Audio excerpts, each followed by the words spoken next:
नमस्कार.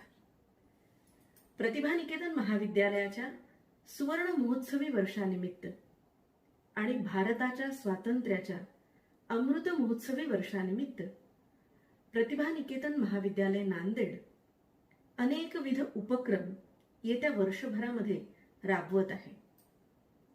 वर्षभरामध्ये होणाऱ्या या सर्वच उपक्रमांचं दिग्दर्शन प्रतिभानिकेतन महाविद्यालयाचे प्राचार्य आदरणीय डॉक्टर किशोरजी गंगाखेडकर सर यांनी केलेलं आहे. मी आपणासमोर अभिवाचनाचा उपक्रम घेऊन येते आहे. मराठी साहित्यातील दर्जेदार साहित्य कृती, कथा, कादंबरी, ललित गद्य आणि अशा अनेकविध लेखांचं सुद्धा अभिवाचन या उपक्रमाअंतर्गत केलं जाणार आहे. सरते शेवटी या उपक्रमाची सांगता अभिवाचनाच्या कार्यशाळेने होणार आहे. अभिवाचनाच्या उपक्रमाची सुरुवात स्वातंत्र्य दिनी करतो आहोत. स्वातंत्र्यवीर विनायक दामोदर सावरकर यांच्या एका भाषणाच्या अंशाचं अभिवाचन करू. नाशिक सार्वजनिक वाचनालयाचे शतसंवत्सरिक उत्सवाच्या प्रसंगी केलेल्या भाषणातील निवडक भाग दिनांक 19/1/1941. आजच्या प्रसंगी मी साहित्यावर बोलावे अशी अनेकांची इच्छा मला दिसली. पण मुंबई येथे 3 वर्षांपूर्वी भरलेल्या साहित्य संमेलनाच्या अध्यक्षस्थानावरून मी जे भाषण केले तेच आत्तापर्यंत शेवटचे ठरले होते. कारण त्यानंतर आत्तापर्यंत मी साहित्याची पोथी गुंडाळून ठेवली होती. मुंबईच्या साहित्य संमेलन प्रसंगी मी माझ्या अध्यक्षीय भाषणात बोरू मोडा आणि बंदुका घ्या असे सांगितले. ते ऐकून अनेकांना मोठे चमत्कारिक वाटले. इतकेच नव्हे तर अजून त्यावर महाराष्ट्रात वादविवाद सुरू आहे. एखाद्याने लग्न समारंभ प्रसंगी यावे आणि नवऱ्या मुलास संन्यास केव्हा घेणार असा प्रश्न विचारावा म्हणजे जसे त्याला चमत्कारिक वाटेल, तसेच साहित्य संमेलनासाठी आलेल्या सरस्वती भक्तांना मी अध्यक्षपदावरून बोरू टाका नि बंदुका घ्या असे सांगितल्यावर जरा चमत्कारिकच वाटले. बोरू मोडा नि बंदुका घ्या हे सूत्र मी उगाच सांगितले नाही. साहित्याच्या संरक्षणाकरिताच मी ते सांगितले. 10-20 पुस्तके एकत्र केली की झाले वाचनालय. पण तेवढ्याने भागत नाही. त्या पुस्तकांची योग्य ती व्यवस्था ठेवण्याकरता एक ग्रंथालय हवे आणि त्याचे रक्षण करण्याकरता बाहेर पहारेकरीही हवा. साहित्य मंदिर तयार करणे आणि त्याचे रक्षण करणे याबद्दल मी जर काही युक्ती सुचविली किंवा मार्ग सांगितला तर त्यात विषयांतर ते काय झाले? ज्या देशात किंवा ज्या राष्ट्रात उत्तमोत्तम सैनिक नसतील, ज्या राष्ट्राजवळ सैनिक बळ भरपूर नसेल, ते राष्ट्र तर जातेच, पण त्याचबरोबर त्या राष्ट्राची भाषा, त्या राष्ट्राचे वाङ्मय, त्या राष्ट्राची संस्कृतीही नामशेष होते. मुसलमान राज्यकर्ते कडवे आणि इंग्रज राज्यकर्ते लुच्चे.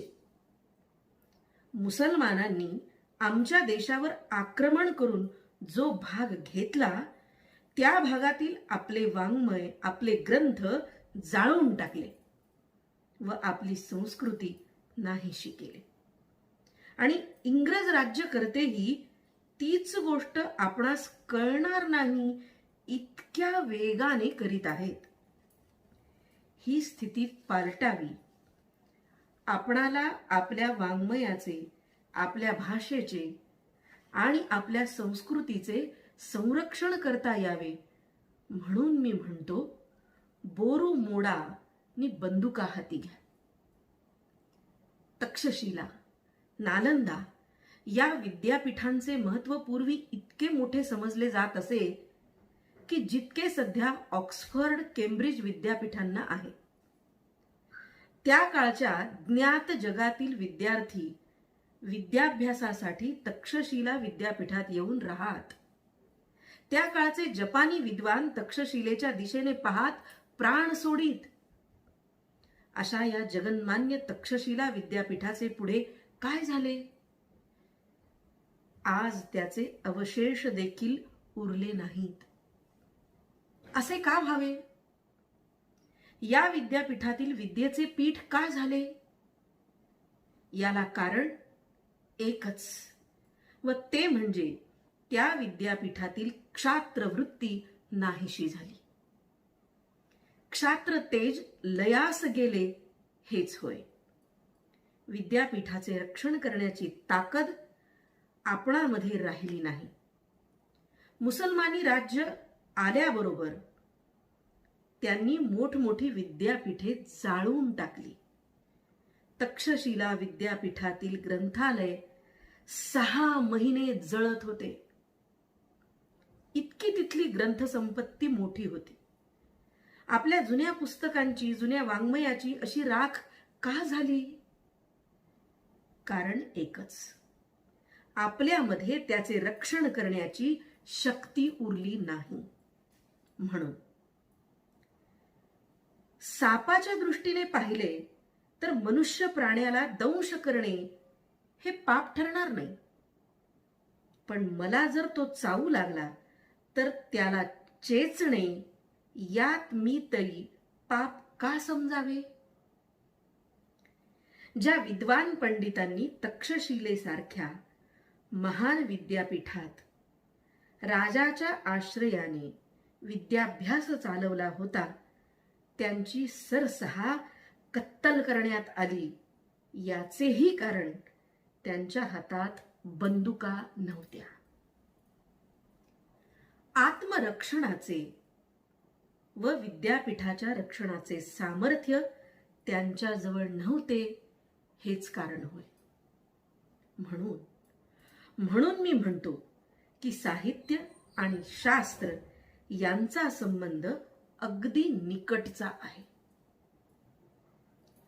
या माझ्या विधानाबद्दल चमत्कार वाटण्याचे मुळीच कारण नाही. आजही आपली स्थिती तशीच आहे. ज्या सार्वजनिक वाचनालयात अनेक दुर्मिळ जुने ग्रंथ आपण ठेवता, त्याच वाचनालयात माझी किंवा स्वातंत्र्य कवी गोविंद यांची जप्त पुस्तके, शिवरामपंत परांजपे यांचे काळमधील लेख ठेवता येत नाहीत. याचेही कारण हेच की असे ग्रंथ ठेवले तरी त्यांचे संरक्षण करण्याचे सामर्थ्य आपल्या अंगी कुठे आहे? आज आपल्या हाती बंदुका असत्या, आपल्या बाहूत बळ असते, तर जी पुस्तके जप्त केली आहेत ती आपणाला बंधमुक्त करता आली नसती का? आपल्या लेखणीत इतकेही सामर्थ्य नसेल तर तिची किंमत एका मोडक्या बोरू इतकीच करावी लागेल. आपण जसे पारतंत्र्यात खितपत पडलो आहोत, तसेच आपले साहित्य पारतंत्र्यात जखडले गेले आहे. ही पारतंत्र्याची शृंखला तोडायची असेल तर साहित्याबरोबर संग्राम शक्ती निर्माण केली पाहिजे. कारण आज ती लुप्त झाली आहे. लढाईवर जाऊन विजयी होऊन परत आलेला एखादा साहित्यिक आनंदानं शीळ घालू लागला, एखादी मौजेची कविता त्यानं लिहिली तर ते काव्य होईल. पण लढाई चालू असताना जर तो प्रेमकाव्य रचित असला तर आपण त्याला काय म्हणाल? आपणावर आलेले व येणारं संकट कोणतं आहे याचा अगोदर विचार करा. त्याचं निवारण कसे करता येईल याचा प्रथम विचार करा आणि मग कविता लिहित बसा. कवितांचा आकडा कमी भरला तरी चालेल, पण अगोदर सैनिक शिक्षण द्या. जो सैनिक नाही तो जातिवंत कवीच होऊ शकत नाही. पोरे बाळे भुकेने तडफडून मरत आहेत, अशा स्थितीत काव्य काय निर्माण होणार? आणि ते पोटाची भूक कशी भागवणार? देश पारतंत्र्यात असताना कसल्या कविता करता? म्हणून मी म्हणतो की आज बोरू मोडून टाका आणि बंदुका घ्या.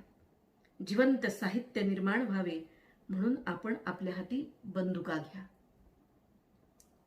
स्वातंत्र्य कवी गोविंदांनी घे हाती तलवार देवा, घे हाती तलवार असे आपल्या काव्यात म्हटले आहे. परिस्थिती आड आली, कवी गोविंदांना आम्ही स्वातंत्र्य कवी का म्हणतो? त्यांनी झेंडूच्या फुलावर, विहार करणाऱ्या पक्षावर, बागेत खेळणाऱ्या मुलांवर कविता केल्या म्हणून नव्हे. याचा अर्थ फुलावर आणि मुलांवर मुळीच कविता करू नयेत असा नाही. झेंडूच्या फुलांवर कविता लिहा, पण त्या अगोदर समय कोणता आहे, संकट कोणते आहे, भोवतालची परिस्थिती काय आहे याकडे पहा. त्याचा अगोदर विचार करा. घराला आग लागली की जवळपासचे पाणी आणून ती विझवावयास पाहिजे. त्यावेळी चंद्रावर पाणी किती आहे आणि ते कसे खाली आणता येईल याचा विचार करीत बसण्यानं काय अर्थ आहे? स्वातंत्र्य कवी गोविंद हे नुसते कवी नव्हते, तर ते स्वातंत्र्य कवी होते, स्वातंत्र्याचे उपासक होते आणि म्हणूनच त्यांच्या शब्दात तेज होते. मी सिंहगडचा पोवाडा रचला, पुढे तो जप्त झाला, पण त्या काळात ज्या माझ्या थोड्या मित्रमंडळींनी तो म्हटला त्यावेळी त्यात खरा रस निर्माण होत असे. कारण त्यांच्या अंतःकरणामध्ये स्वातंत्र्याची तळमळ होती. आज तो पोवाडा अनेक लोक गुणगुणतात, पण ती तळमळ आज नष्ट झाल्यानं त्याच शब्दांचा खरा अर्थ मात्र लोपल्यासारखा वाटतो. आपल्या आत्म्याचा खरा विकास व्हावयाचा असेल, श्रेष्ठ आणि जिवंत साहित्य निर्माण करावयाचे असेल, तर अगोदर क्षात्र तेज निर्माण करा. नॉर्मन लोकात इंग्लिश शब्दाचा अर्थ गुलाम असा करीत, पण आज ती परिस्थिती राहिली नाही. त्याचे कारण त्यांनी आपल्यामध्ये निर्माण केलेले क्षात्र तेज. आपली संस्कृत विद्या लुप्त होत चालली आणि 7 समुद्रापलीकडील इंग्रजी विद्येला मान मिळू लागलाय. आपले प्रभावी कवी मागे पडले, पण 7 समुद्रापलीकडील शेक्सपियर, ग्रे, मिल्टन यांना आपल्या देशात मान मिळू लागलाय. याचे कारण इंग्रजांनी वाढवलेली सत्ता हेच होय. नुसत्या नावाने राष्ट्रवर येत नसते. राष्ट्र ऊर्जितावस्थेला येण्यास पराक्रम लागतो.